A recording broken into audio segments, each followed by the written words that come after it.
So if you look at the Fed's actual projections, where the FOMC members uh, project what they think the numbers are going to be. So they say, here's what we think the unemployment rate is going to be. Here's what we think GDP is going to be. Here's what we think inflation is going to be. And of course, it's all pure guesses. These guys have no idea what anything is going to be. So they're just guessing and pretending they know.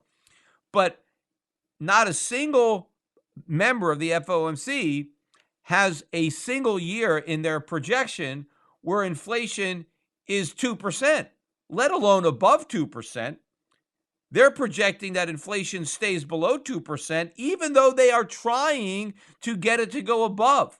And so the guy that asked the question says, look, you've had this 2% target for years and you've never been able to hit it. Are you now saying that now that you're targeting inflation above 2%, that you don't think you're going to hit that target either? And the answer, though, was really kind of surprising, because basically what Powell said is, no, given the other conditions that exist in the economy, even though our goal is to have inflation above 2%, we don't think we will achieve it. We think that the market will prevent that from happening, and that even though we're targeting officially an inflation rate above 2%, we're not going to get an inflation rate above 2%, which is such nonsense, because clearly if the Fed really believed those numbers and it really wanted the CPI to go up by 2%, it could just print even more money. I mean, if they were that convinced that consumer prices were going to be that behaved, despite all the money they've already printed and injected into the economy, if they really think that 3 years from now, we're still going to have a CPI that's moving up by less than 2%, well, they could just print more money right now. They could already come out with a bigger quantitative easing program. The fact of the matter is, I think the FOMC is afraid to put a CPI projection that exceeds 2%. They have to continue to keep up the pretense that inflation is nowhere in sight, that inflation is not even on the horizon, that even if they want inflation above 2%, that we're not going to get it. Because the last thing the Fed wants to do is send a signal to the bond market that we're going to have higher inflation, because then the bond market starts to price it in.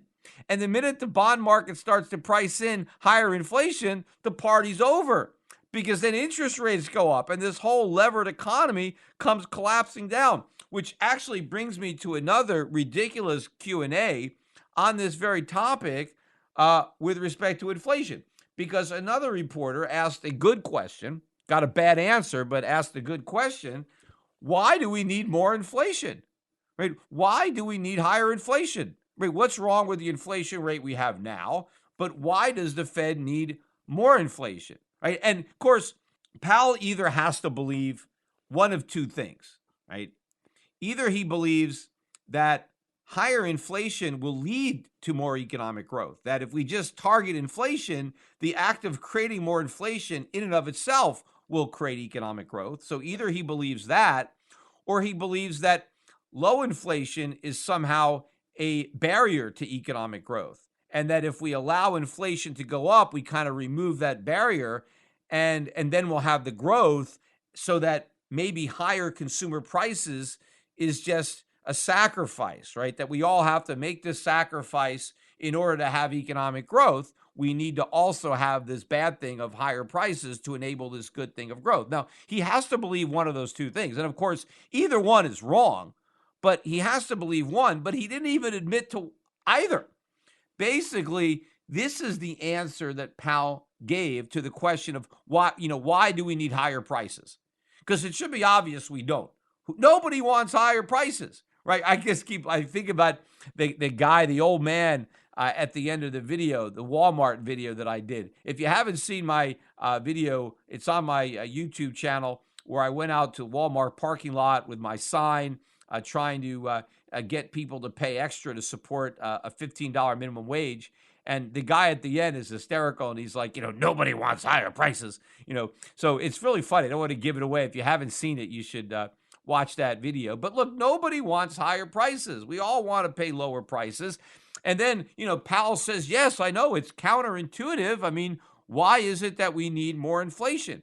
And then Powell gave his answer, right? This is it, right? So what Powell said is that when you have really low inflation, the result of that is you have really low interest rates. Now, in particular, you're talking about long-term interest rates because that's where the inflation premium really kicks in. So what Powell is saying is, hey, if we have really low inflation, then people will be willing to loan us money at a lower rate of interest because we won't have to compensate them for the loss to inflation, because with lower inflation, there's less of a loss. And so we can have low interest rates. Now, but isn't that a good thing? I mean, isn't that one of the added benefits of having low inflation? Not only do you get low prices, but you can borrow at low rates of interest because the lenders don't have to worry about being repaid for the loss of purchasing power due to inflation. So Powell said, here's the problem with low interest rates now.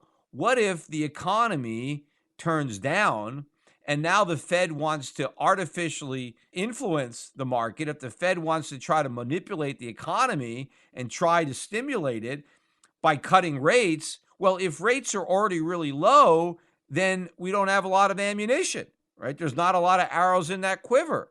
So in order for the Fed to be able to artificially stimulate the economy by cutting interest rates have to be higher to start out so that then they can manipulate them down. He said if we have these low interest rates permanently because of low inflation, we don't have all that maneuvering room. So we need to get inflation higher now so that interest rates will go up now so that we can cut them in the future, which is all a bunch of nonsense. Because the Fed is the one that's artificially suppressing interest rates right now. The Fed is claiming that it doesn't want low inflation because it doesn't want low interest rates, when everything the Fed is doing is to suppress interest rates. I mean, why did they interfere in the repo market even before COVID?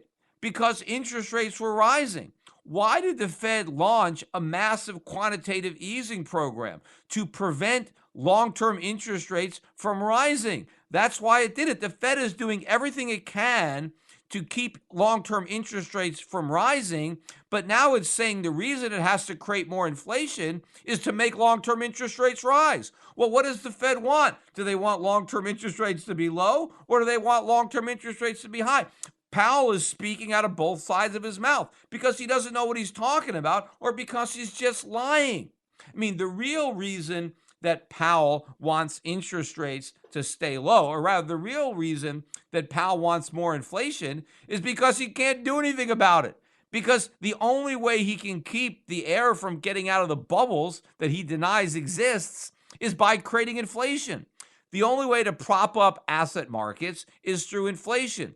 The only way the government can keep spending is if the Federal Reserve makes it possible by creating inflation. So that's why Powell is saying the Fed is going to allow more inflation, because it's the only way to keep this pyramid scheme going, to keep the Ponzi from imploding. We got to keep the government spending. We got to keep the assets inflated. We got to keep all these balls in the air. And the only way to do that is with more inflation. So Powell has to make up some BS excuse to explain why something bad is good, why we need higher prices, even though we want and benefit from lower prices. And he came up with this asinine explanation that the reason we need higher inflation is so that we can have higher interest rates now and then have lower interest rates in the future, even though the Powell wants lower interest rates right now. So if anything, Powell's explanation about why we need more inflation should prove that the Fed is completely clueless,